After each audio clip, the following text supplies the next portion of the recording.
Hi, here we are again to discuss postmodernism, and this time we're going to pick up where we left off at Lyotard's definition, and then we're going to go into the contemporary use of the term.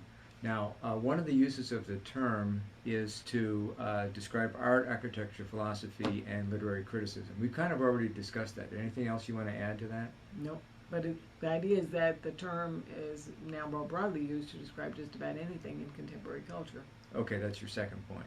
Okay, and then you also have a new social and economic moment characterized by a diversity of narrative voices.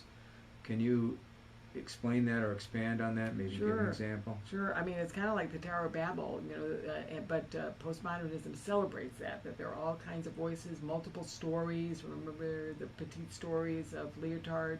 And so there's this idea that there are many voices. You listen to the mayor of a city, but you also listen to the homeless person. You listen to the mother, and you listen to the daughter who's having the abortion. You listen to everybody. And so that idea is that there are many stories, and it's a little bit of a cacophony of voices because, it's like a patchwork quilt. And are these stories all more or less equal in importance?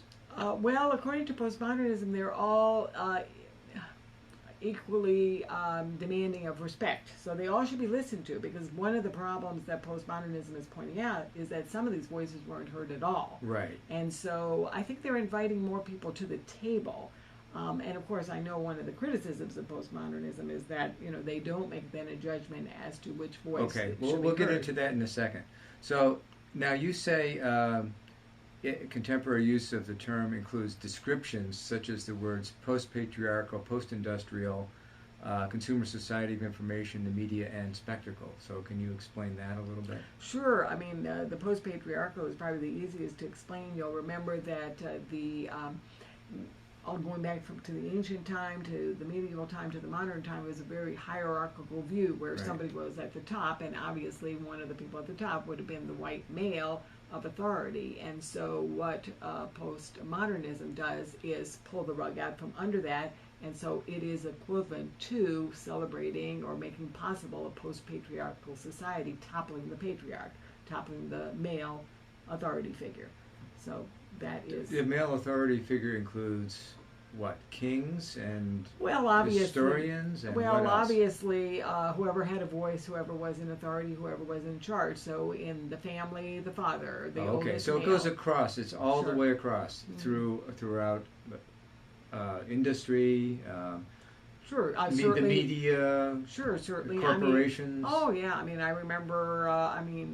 remember the day when they began to talk about having women, speak as anchors on news shows, and they worried that their voices were too high-pitched, that they are meant to smile, and so how could they smile when they were talking about a murder or a typhoon or a war? And yet now, nobody will question that. There'll be women. So this is an achievement of postmodernist thinking, so to speak. Oh, they would see it as an achievement. Oh, yes. Right. Okay. All right, let's move on to, if we can, to 6 features. And so in these 6 features you describe in your class, no absolute values, variety, death of the author. Of those 3, which one do you think is the most important? Well, I guess the most obvious one is the first one, no absolute values, which again is that idea that the local groups are to define things, and going back to the original discussion about architecture, if you're going to be building something that's particular to a particular area, you're going to look at the weather, what the purpose of that building would be.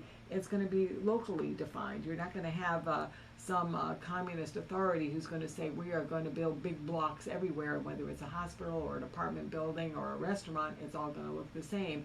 And the communists, tore down, So let me get this straight. Just let me get this straight.